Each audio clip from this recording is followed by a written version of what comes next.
తెలుసు. ఇది తెలంగాణలో ప్రత్యేకంగా కనిపిస్తుంది. కర్ణాటక, మహారాష్ట్ర వాళ్ళు కూడా చేస్తారు. ఇది పుట్టకు వెళ్ళొచ్చిన తర్వాత మన ఇంటి ప్రధాన ద్వారంలో గంధంతో నాగులని గీసి దానికి పసుపు కుంకుమ వస్త్రం అంతా పెట్టిన తర్వాత అక్కడి నుంచి మొదలుకొని మన ఇంటి దేవుడి వరకు జొన్నపేలల్ని చల్లుతూ లోపలికి వస్తారు. ఇలా చేయడం వల్ల నాగులు ఏదైతే మనం కొలుస్తామో నాగులని అవి మన ఇంటికి వచ్చి అంటే మన దగ్గరకు వచ్చినా కూడా మన పిల్లల్ని కాపాడము, మనని కాపాడడం చేస్తాయని ఒక సాంప్రదాయం, ఒక నమ్మకం మనకు ఉంది. అది అలాగే కొనసాగిస్తున్నాము.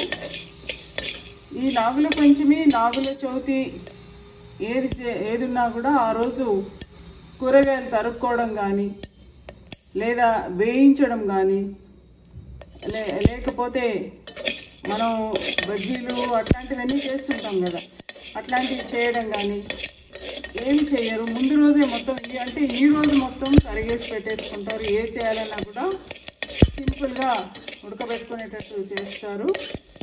ఏది చేసినా కూడా నాగులను వేయించినట్టు కానీ నాగులని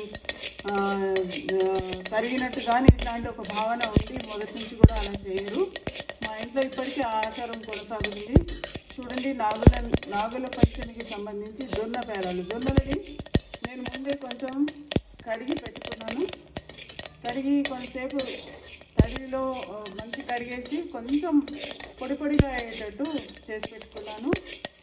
ఇప్పుడు ఈ మిగిలిన జొన్న పేలాల తర్వాత మిగిలిన జొన్నలకి మిక్సీ చేసుకొని ఒక పొడిలాగా ఉంటుంది. దాన్ని సత్తుపిండి అంటారు. పిండిలాగా తయారవుతుంది.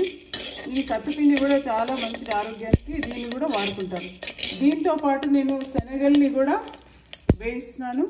శనగలు ప్లస్ జొన్న పేలలు రెండు కలిపి నాగులకి రేపు ఎక్కిస్తారు. జొన్న పేలలు రెడీ. ఇవి శనగలు.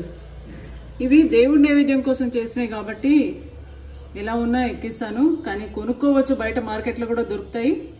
కొనుక్కున్న పేలాలు ఇంకా బాగుంటాయి. ఇసుకలో చేసేవారు మా చిన్నప్పుడు. ఇసుకలో చేసినప్పుడు చాలా మంచిగా అయ్యేవి. ఇప్పుడు ప్రస్తుతం నేను ఆ పరిస్థితిలో లేను కాబట్టి ఇలా చేయాల్సి వచ్చింది.